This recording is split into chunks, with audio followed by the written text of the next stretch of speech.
Mini Mumbai Indore, जहां pub restaurant खुलने के साथ ही पार्टियों का सिलसिला भी रफ्तार पकड़ रहा है, तो ड्रग्स का खतरा भी मंडराने लगा है।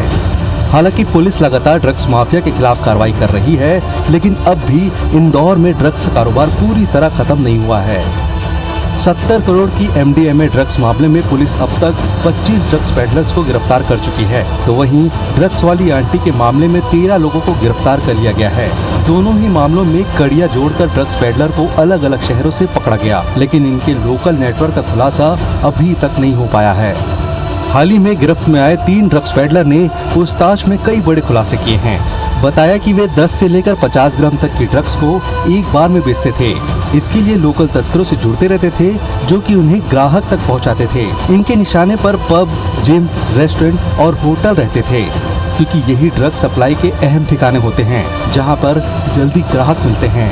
हालांकि पुलिस को अभी तक इन लोकल कनेक्शन की जानकारी नहीं मिली है, जबकि एक बार फिर पब और रेस्टोरेंट खुल चुके हैं। ऐसे में माना जा रहा है कि एक बार फिर से ड्रग्स माफिया का नेटवर्क खड़ा हो सकता है और नई पीढ़ी इसमें जा रही है।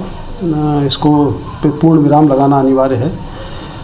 तो इसमें इंटेलिजेंस डेवलप किया गया है और जो ऑलरेडी एग्जिस्टिंग पैडलर्स जहां हैं उनके खिलाफ तो कार्रवाई चल ही रही है। इनके तार कहां कहां जुड़े हैं, इस बात का भी अभी अनुसंधान चल रहा है। यूथ सबसे ज्यादा इन माफियाओं के निशाने पर रहते हैं। ऐसे में प्रशासन की एक कोशिश है कि समाज में जागरूकता अभियान चलाया जाए। एक्सपर्ट भी इस बात का समर्थन करते हैं। ड्रग्स को तो मना करें ही, वो तो है ही, क्योंकि क्राइम रेट बढ़ता है, सब कुछ होता है। लेकिन हम युवाओं को एक न एक हॉबी पालने का एक नया तरीका अगर देंगे, एक नई सोच के साथ अप्रोच करेंगे, तो ड्रग की लत अपने आप कम हो जाएगी और इस तरह से हम उनको भटके हुए को वापस हम राह पे लेकर आ पाएंगे। इतिहास गवाह रहा है कि नशे ने समाज का नुकसान ही किया है। अगर समय रहते नहीं संभले तो दुर्गामी परिणाम भयावह हो सकता है। दीपक यादव, IVS24 इंदौर।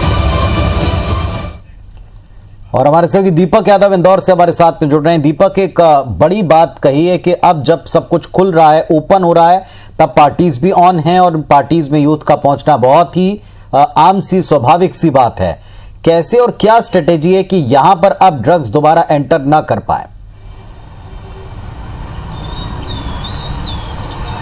देखिए पुनीत, बिल्कुल काफ़ी चिंताजनक ये बात है, क्योंकि अब सब तरीके से अनलॉक चीज़ें हो चुकी हैं। पब रेस्टोरेंट खुलने लगे हैं और पार्टियों का दौर भी शुरू होने लगा है, और जिसमें कि यूथ पहुंचने भी लगा है। चूँकि अभी तक की जो कार्रवाई हमने देखी है वो अनलॉक के दौरान, लॉकडाउन के दौरान हुई थी, जहाँ पर कि बड़े बड़े ड्रग पैडलर्स को गिरफ्तार किया गया था। लेकिन उस समय ये नए ग्राहकों को नहीं ढूंढ पाते थे और इनके जो एग्जिस्टिंग ग्राहक थे वहीं तक ये ड्रग्स को सप्लाई कर रहे थे, और इसी दौरान इतने बड़े ड्रग पैडलर्स को गिरफ्तार किया गया है। फिलहाल लगातार कार्रवाइयाँ चल रही हैं, 25 से ज़्यादा ड्रग पैडलर्स की गिरफ्तारियाँ हो चुकी हैं। लेकिन अभी भी जो लोकल नेटवर्क है जिसके जरिए ग्राहकों तक ये पैडलर पहुँचते थे, उसका उस नेक्सस का खुलासा नहीं हो पाया। और निश्चित तौर पर जब पार्टियां शुरू होंगी, यूथ इन पार्टियों में पहुंचेगा, तो एक बार फिर से ये लोकल का जो नेक्सस है वो फिर से सक्रिय होगा और उन तक ड्रग्स भी पहुंचेगी। इसलिए ये सबसे बड़ा सवाल है कि जो इस चीज़ पे लगाम काफ़ी हद तक लगाई जा चुकी है, इंदौर में बड़े ड्रग पैडलर्स को गिरफ्त में लिया जा चुका है, लेकिन जो लोकल नेटवर्क है उसको पूरी तरह से खत्म करना भी एक बड़ी अहम जिम्मेदारी है। और इसी बात को लेकर पुलिस ने चिंता भी जाहिर की है। इसके अलावा लोकल इंटेलिजेंस को के इनपुट भी लिए जा रहे हैं, और ताकि इन पबों तक और ये रेस्टोरेंट या जहाँ पार्टियाँ होती हैं वहाँ तक ड्रग्स ना पहुँचे, उसको लेकर भी इंतज़ाम किए जा रहे हैं। लेकिन साफ तौर पर कहा जाए कि पूरी तरीके से ड्रग्स का नेटवर्क पूरी तरीके से ख़त्म हो चुका है इंदौर में, तो ये कहना काफ़ी मुश्किल होगा, क्योंकि इंदौर का जो दायरा है वो काफ़ी बड़ा शहर है, बड़ा दायरा है, और शहर के अलग अलग कोनों में कई तरह के रेस्टोरेंट्स हैं, पब्स हैं और कई रिसॉर्ट्स हैं जहाँ पर की पार्टियाँ होती हैं। उन पार्टियों पर इतनी नज़र रखना पुलिस के लिए काफ़ी मुश्किल भरा काम होगा, लेकिन फिर भी नेटवर्क को तोड़ने के लिए कार्रवाइयाँ तो की जा रही है। अब देखना होगा कि ये नेटवर्क पूरी तरीके से कब टूट पाता है। चलिए देखेंगे क्या व्यवस्था या क्या नई कोई पॉलिसी या नए तरह से चेकिंग का कोई व्यवस्था बना पाती पुलिस या नहीं, क्योंकि अगर ऐसा ना किया तो जो इतनी मेहनत की गई है वो शायद एक बार फिर करनी पड़ सकती है, फिर नेटवर्क सक्रिय हो सकता है। शुक्रिया आपका इस पूरी जानकारी के लिए।